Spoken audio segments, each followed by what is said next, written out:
24 घंटे 7 दिन green energy की चुनौती।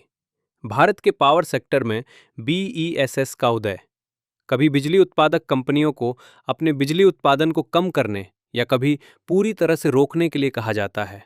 यदि आप एक ऐसे बिजली उत्पादक हैं जो कच्चे माल के रूप में कोयले पर निर्भर है, तो आपको कोई समस्या नहीं है, क्योंकि आपका कच्चा माल सुरक्षित है। आप हाथ बांध कर बैठते हैं, मांग के वापस आने का इंतजार करते हैं, फिर कोयला जलाते हैं और बिजली पैदा करते हैं। लेकिन यदि आप ऐसे बिजली उत्पादक हैं जो धूप या हवा पर निर्भर हैं, और यदि दिन के पीक उत्पादन समय के दौरान मांग नहीं है, तो ये एक गंवाया हुआ अवसर हो सकता है, क्योंकि उस समय कच्चा माल उपलब्ध होता है। यदि आप इसका उपयोग नहीं कर पाते हैं, तो हो सकता है कि ये अवसर दोबारा मिले या ना मिले। इसका समाधान क्या है? हमारे साथ बने रहिए और उम्मीद है कि इस एपिसोड के अंत तक हम आपको ये समझने में मदद कर सकेंगे कि भारत की नवीकरणीय ऊर्जा यात्रा में बैटरी एनर्जी स्टोरेज अगली सबसे बड़ी चीज क्यों है।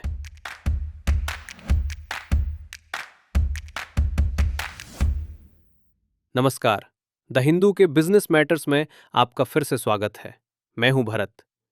यदि आप हाल ही में बिजली बाजारों पर नजर रख रहे हैं, तो आपने एक के बाद एक ऐसी कई सुर्खियां देखी होंगी जो कई हजार करोड़ रुपए के टेंडर्स, बड़े बड़े एमओयूज और पम्प्ड हाइड्रो तथा बैटरी एनर्जी स्टोरेज में कॉरपोरेट के आक्रामक निवेश पर केंद्रित थीं। यहां दो मौलिक प्रश्न उठते हैं। बैटरी एनर्जी स्टोरेज अब इतना चर्चा में क्यों है, और भारत को अपने कार्बन उत्सर्जन को कम करते हुए भी अपनी बिजली चालू रखने के लिए केमिकल बैटरियों के साथ साथ पाइप से निकलने वाला पानी की सख्त जरूरत क्यों है? इसके तीन प्रमुख कारक हैं जो इस ट्रेंड को बढ़ावा दे रहे हैं। पहला, बैटरी स्टोरेज की लागत में भारी गिरावट। दूसरा, नीतिगत जनादेश। और तीसरा, महत्वपूर्ण कॉरपोरेट पूंजी प्रतिबद्धताएं। सरकारी आंकड़ों से हमें पता चलता है कि 10 रुपये 18 पैसे प्रति किलोवाट घंटा के उच्च स्तर से बीईएसएस या बैटरी एनर्जी स्टोरेज सिस्टम की लागत पिछले साल के अंत तक घटकर 2 रुपये 80 पैसे प्रति किलोवाट घंटा पर आ गई थी। कीमतों में आई इस भारी गिरावट ने टेंडरों में तेजी ला दी है। भारत में संचयी टेंडर की गई ऊर्जा भंडारण क्षमता 2018 में केवल 6.8 गीगावाट से बढ़कर पिछले साल तक 90 गीगावाट से अधिक हो गई थी। दूसरा, सरकार की नीति ने एक वैकल्पिक विलासिता यानी बैटरी स्टोरेज को एक कानूनी आवश्यकता में बदल दिया है। सरकार ने 2 किश्तों में वायबिलिटी गैप फंडिंग सहायता के रूप में कुल 9,100 करोड़ रुपए की मंजूरी दी है, जिसका लक्ष्य लगभग 43 गीगावाट घंटा बैटरी स्टोरेज है।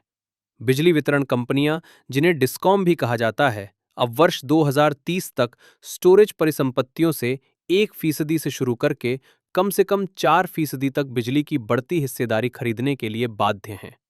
सरकार ने मध्य 2028 के अंत से पहले चालू होने वाली स्टोरेज परियोजनाओं के लिए 25 साल के ट्रांसमिशन शुल्क छूट की भी घोषणा की है। और अंत में, कॉरपोरेट दिग्गज बीईएसएस क्षेत्र में बड़े दांव लगा रहे हैं।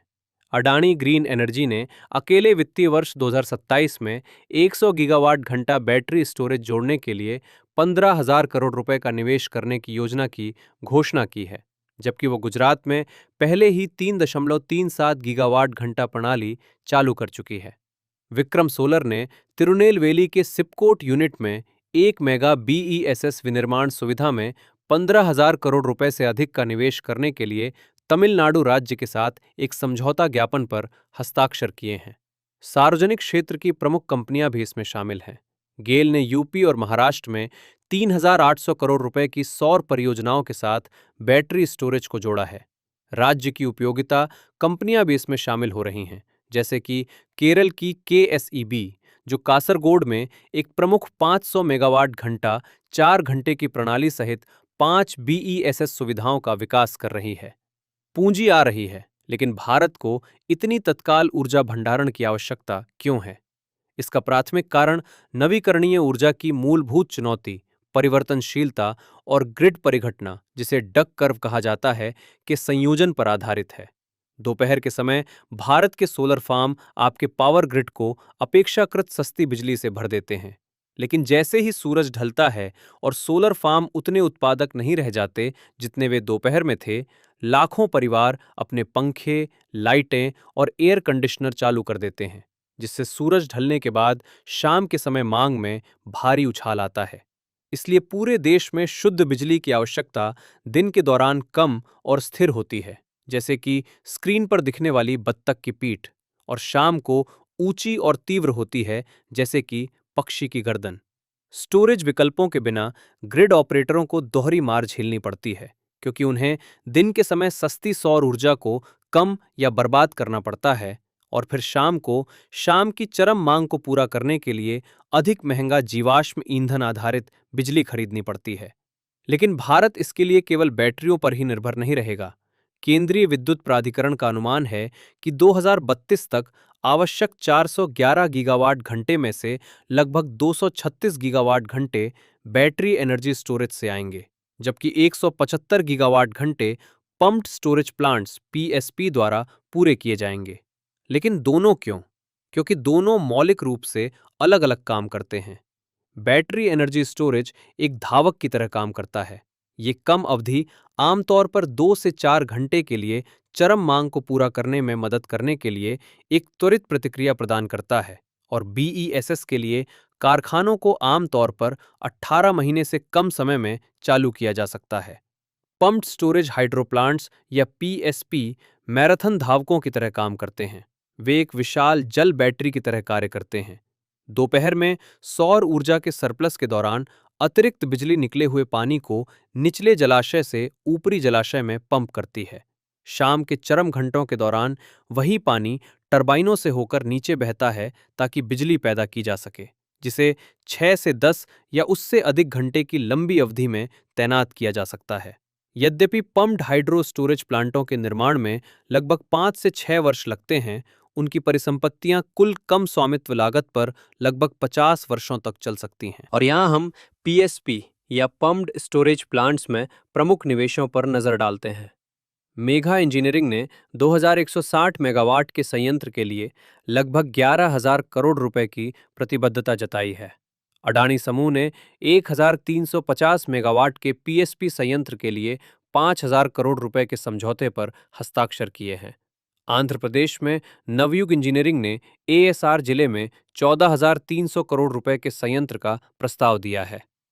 तमिलनाडु बहुत अधिक महत्वाकांक्षी दिखता है। राज्य सार्वजनिक निजी मॉडल के तहत 12 स्थानों पर लगभग 11,500 मेगावाट की योजना बना रहा है, जिसकी अनुमानित लागत 60,000 करोड़ रुपए है।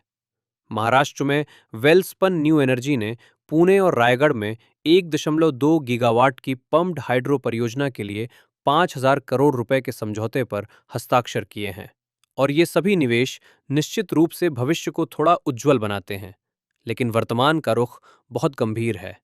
जैसा कि ऊर्जा अर्थशास्त्र और वित्तीय विश्लेषण संस्थान आईईईएफए का विश्लेषण बताता है, आक्रामक बोली और नीलामी के परिणाम स्वरूप टैरिफ इतने कम हो गए हैं कि वर्तमान में 75% 2 घंटे की स्टैंड अलोन बीईएसएस परियोजनाएं आर्थिक जोखिम वाली श्रेणी में हैं।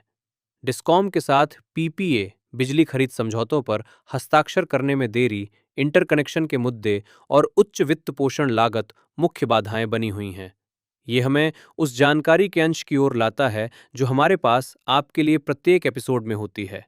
क्या आप जानते हैं कि 1800 के दशक के उत्तरार्ध में थॉमस एडिसन ने उसी समस्या को हल करने का प्रयास किया था जिसे आधुनिक बीईएसएस हल करने का लक्ष्य रखता है?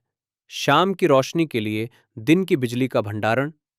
140 से अधिक बैटरी पेटेंट दाखिल करने के बावजूद एडिसन बैटरी के क्षरण और प्रदर्शन की सीमाओं से इतने हताश हो गए कि उन्होंने धोखाधड़ी के एक तंत्र के रूप में स्टोरेज बैटरियों की सार्वजनिक रूप से निंदा की। और इस सप्ताह की प्रश्नोत्तरी के लिए एक संबंधित प्रश्न: जब कोई व्यक्ति बगदाद बैटरी कहता है या उसका संदर्भ देता है तो उसका क्या अर्थ होता है? अगले सप्ताह उत्तर की तलाश करें। और पिछले सप्ताह के प्रश्न का उत्तर यहाँ है, जो ये था कि किस वैज्ञानिक ने तोप के गोले के कैननबॉल थॉट एक्सपेरिमेंट के बारे में बात की थी? उत्तर है 1687 में आइजैक न्यूटन ने ऑर्बिटल मोशन की पहली व्याख्या प्रस्तुत की थी। उन्होंने विभिन्न गतियों पर गोले दागने वाली तोप की कल्पना की थी, जितनी अधिक गति होगी, गोला उतना ही दूर जाएगा। पर्याप्त गति के साथ एक गोला इतनी दूर तक जाता है कि उसका लैंडिंग बिंदु पृथ्वी की वक्रता पर निर्भर करता है। और भी अधिक गति के साथ इसके पथ का वक्र पृथ्वी की सतह के वक्र से मेल खाएगा। इसे धीमा करने के लिए कोई घर्षण न होने पर गोला गिरना जारी रखेगा, लेकिन ये कभी जमीन तक नहीं पहुंचेगा। इस एपिसोड में हमारे पास आपके लिए बस इतना ही। यदि आपको ये पसंद आया तो लाइक, शेयर और सब्सक्राइब करना न भूलें। अगले सप्ताह दोबारा मिलने तक आपका समय शुभ हो।